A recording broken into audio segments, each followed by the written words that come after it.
Bien, on a plus ou moins vu la majorité des leurres souples adaptés à cette technique.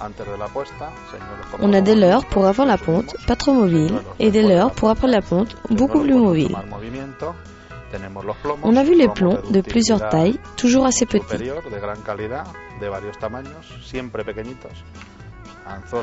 Les hameçons Tis de fabrication japonaise d'excellente qualité.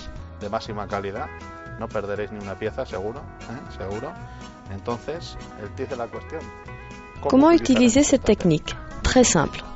On vient de voir le montage. Maintenant, on passe à la pratique.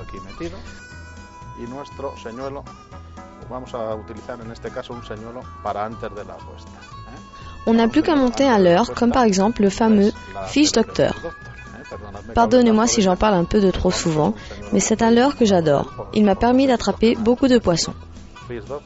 Avant la ponte, quand les matinées sont encore fraîches, comme par exemple en fin février, les black bass s'approchent au bord de la recherche d'endroits adaptés pour la reproduction avec la température idéale.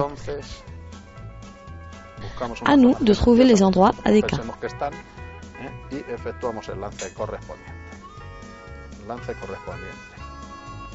Il est bon de lancer de côté parce qu'on fait beaucoup moins de bruit que lorsqu'on lance par-dessus. En lançant de cette façon, le leurre se posera sans faire de bruit, d'accord? On lance. Le leurre se pose délicatement. On tend la ligne dans cette position et on ressent ce que fait le leurre. Très lentement, sans mouvement brusque. Si en animant lentement, on ressent une tension sur la ligne, il faut ferrer un bon coup pour que le black bass soit bien piqué. C'est très important. Un ferrage énergique pour que l'hameçon pénètre bien dans la bouche.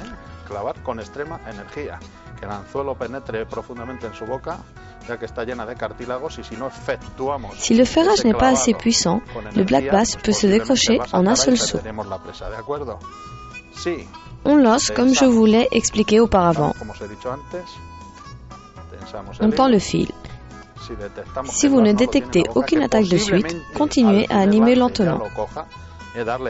Si le montage ressemble vraiment à un appât naturel, le black bass ne pourra le refuser trop longtemps.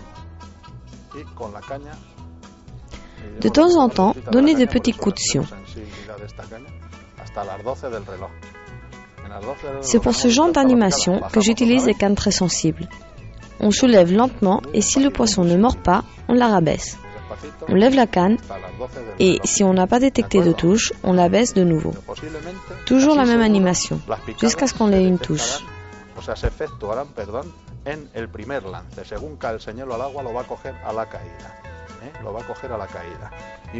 Très important, avant la ponte, il se peut qu'on trouve des poissons sur les bordures, lorsque les journées ensoleillées réchauffent la température de l'eau. Si on lance le leurre trop près, voire sur le bass, il refusera sûrement le leurre. Il est préférable de le lancer à 2 ou 3 mètres, pas trop loin non plus, pour qu'il le voie ou l'entende. Je dis cela pour que les pêcheurs qui débutent, puisque c'est une mauvaise habitude de lancer ce leurre sur le poisson, vous risquez de l'avertir de quelque chose. Gare, je suis en train de pêcher, ne mords pas l'hameçon. Il s'agit de tromper ce black bass, pas de le bombarder. On continue à pêcher. On tend la ligne, on détecte si le poisson a le leurre dans la bouche. On ne sent rien, on continue. Et ainsi de suite jusqu'à ce qu'on arrive à le piéger. Si vous suivez bien ces informations, vous arriverez certainement à le prendre. Après la période de ponte, il est conseillé de continuer d'utiliser ces techniques. On utilisera des leurres imposants ainsi que des plombs lourds. Après la ponte, les poissons ne sont quasiment plus sur les bordures.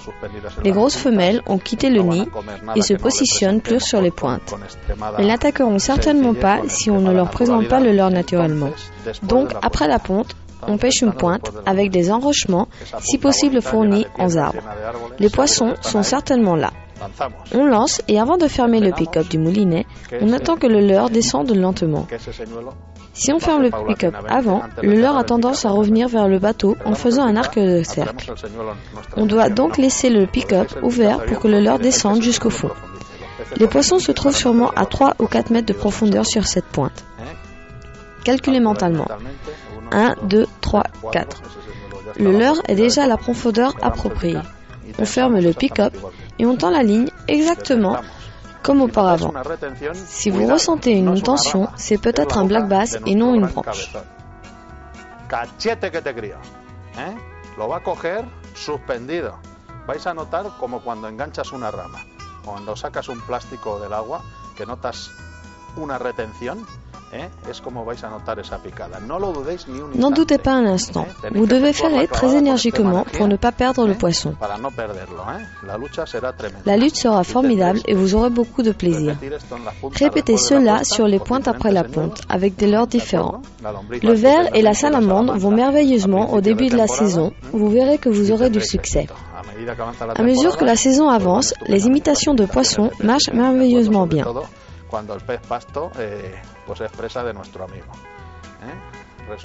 En résumé, cette technique est la technique dite split chop, très connue sous nos latitudes, mais encore peu utilisée. Essayez-la, vous aurez du succès et pêcherez peut-être le black bass de vos rêves. Bonne chance!